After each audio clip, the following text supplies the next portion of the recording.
በስመ አብ ወወልድ ወመንፈስ ቅዱስ አሐዱ አምላክ። የማቴዎስ ወንጌል። የዳዊት ልጅም አብርሃም ልጁን ጌታችን ኢየሱስ ክርስቶስ የትውልድም መጽሐፍ አብርሃም ይስሐቅ ወለደ።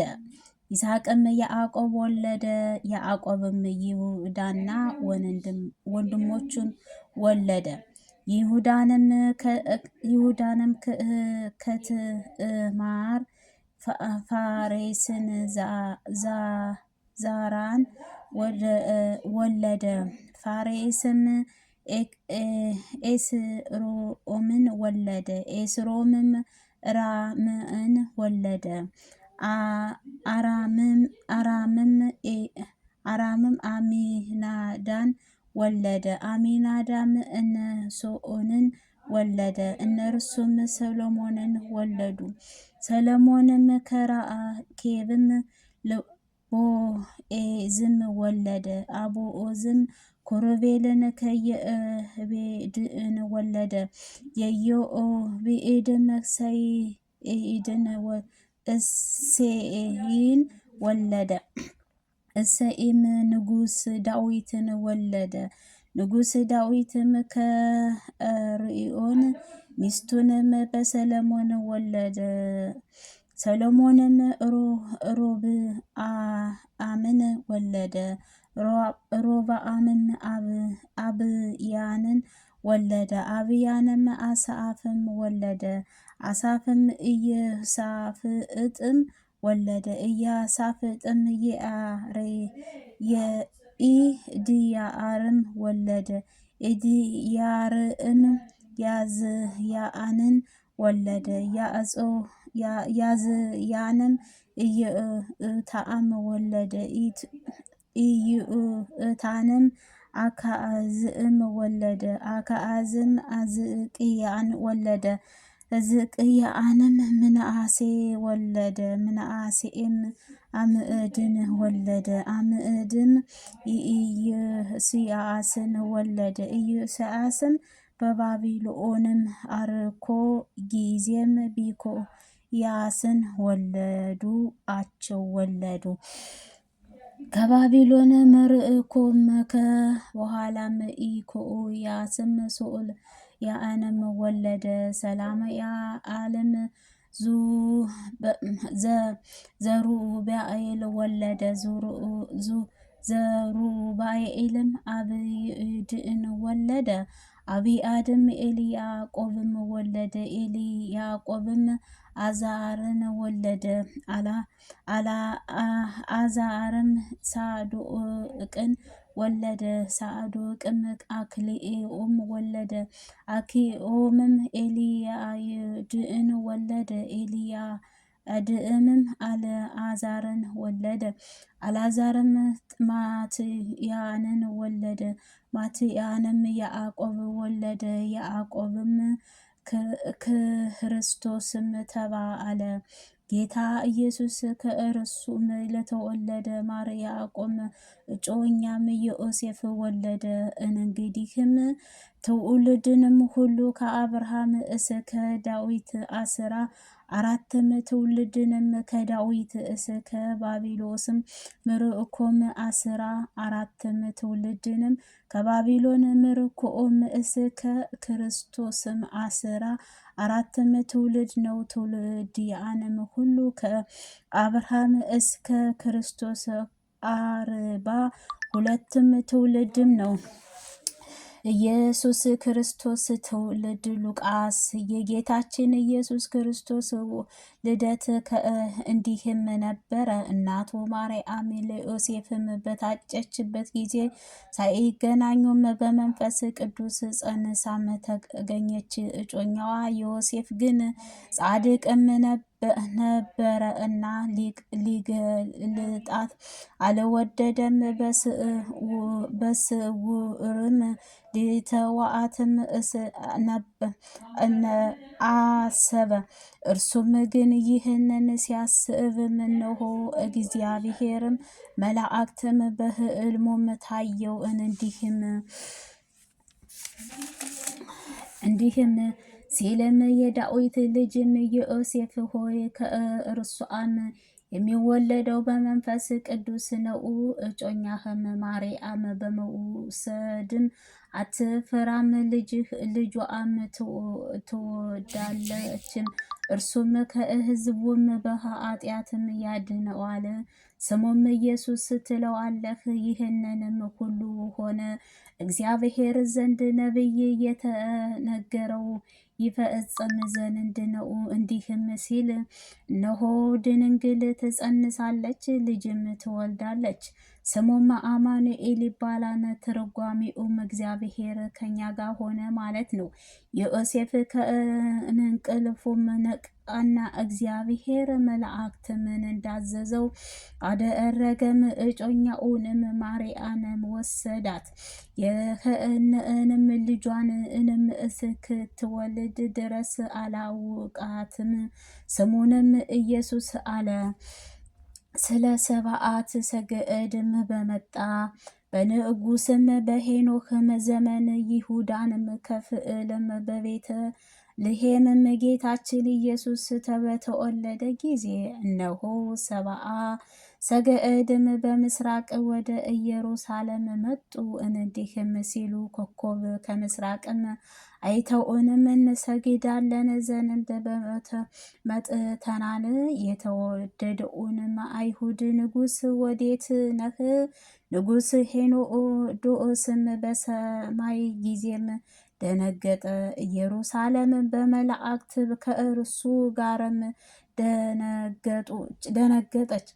የካህንም አለቆቹንም የሕዝቡ ጭፍሮችንም ሁሉ ሰብስቦ ክብር ስጦታ በየትስ ይወለዳል ብሎም በጠየቃቸው እንዲህም አሉ፣ በይሁዳም ክፍል በቤተልሔም ነው።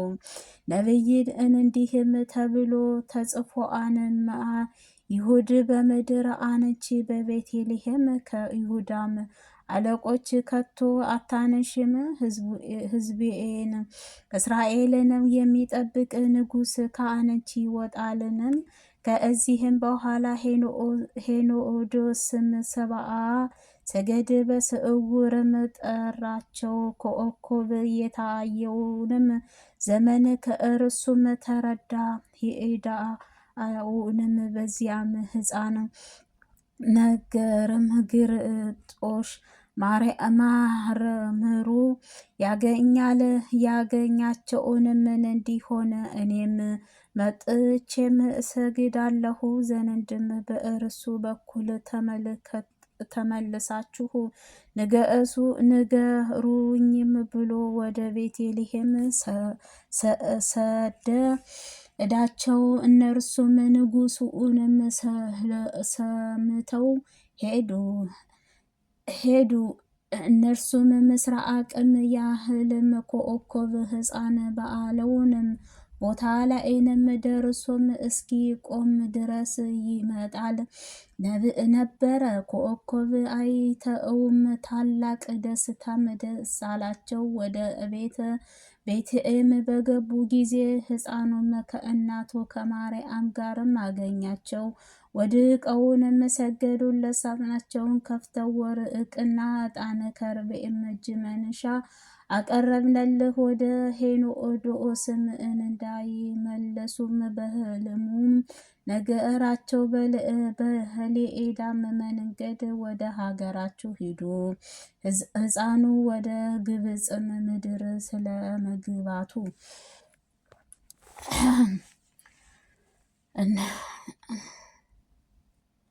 እነርሱም በሄዱ በኋላ እነሆ ከእግዚአብሔር መላእክት ዮሴፍ በሕልሙ ታይቶም ሄሮድስም ሕፃኑ ሲገድሉትም ይሻለዋልን?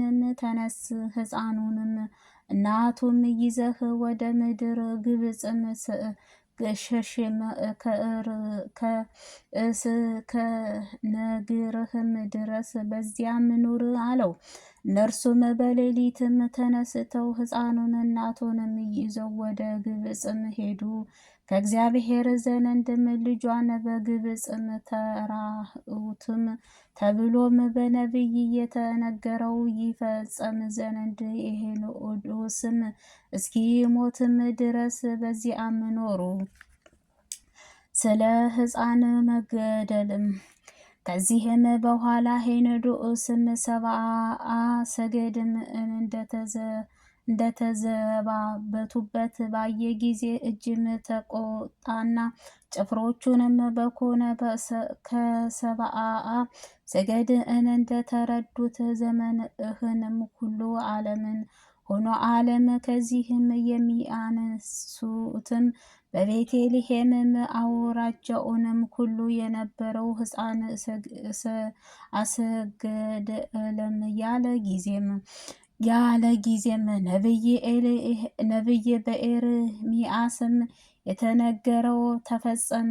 እንዲህም ሲል ተራሔልም ስለ ልጆቹም ስታለቅስም በብዙ ልቅሶንም ዋይታን በራማ ተሰማም። በጽናትህም እንቢም አለች። ልጆቼንም ሰሎሞንና ሄኖዶስም በሞተ ጊዜም እነሆ እግዚአብሔር መልአክ በግብፅም ሀገር በዮሴፍም በሕልሙም ታየ። እንዲህም ሲል የሕፃኑ ነፍስም ሲሽቱ ተዋልን። ተነስተህም ሕፃኑን እናቱን ይዘህ ወደ እስራኤልም ሀገር ሂደህ እርሱንም ተነስቶ ሕፃኑን እናቱን ይዞ ወደ እስራኤልም በምድር ገባ።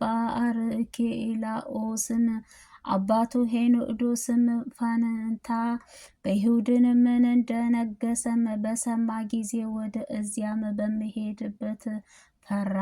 በሕልሙም ተገልጸህለት ወደ ገሊላም አውራጃንም ነበረው ልጅ ናዝራዊ ይባላል የተባለውም ይፈጸም ዘንድ ናዝራዊትንም ወደምትባልም ከተማ መጥቶ ኖረ። ምዕራፍ ስለ መጥምቁ ቅዱስ ዮሐንስ ስብከት ማር። በዚያም ወራት መጥምቁ ዮሐንስ ይሁዳን ምድረ በዳ እየሰበከ መጣ። እንዲህም ሲል በመንግሥተ ሰማይ ቀርባለች፣ ንስሐ ግቡ፣ እግዚአብሔር መንግሥት አዘጋጁ፣ ጥርጊያውንም አስተካክል እያለ በምድረ በዳም የሚያስተምርህ የአዋጅ ነጋሪ ቃል ተሰምቶ ነቢይ ኢሳያስም የተነገሰለት ይህም ነው። የዮሐንስ ስብስቡ የግመል ጠጉርም ነበር። በወንበሩ መጠፍር መታጠቂያም ነበረ። ግንበሩ እንበጣና የጣዝማ ማርም ነበር። ያንን ጊዜ በይሁዳና በኢየሩሳሌም በዮርዳኖስ አውራጃ ያለ ሰዎችንም ሁሉ ወደ እርሱ ይሄዱ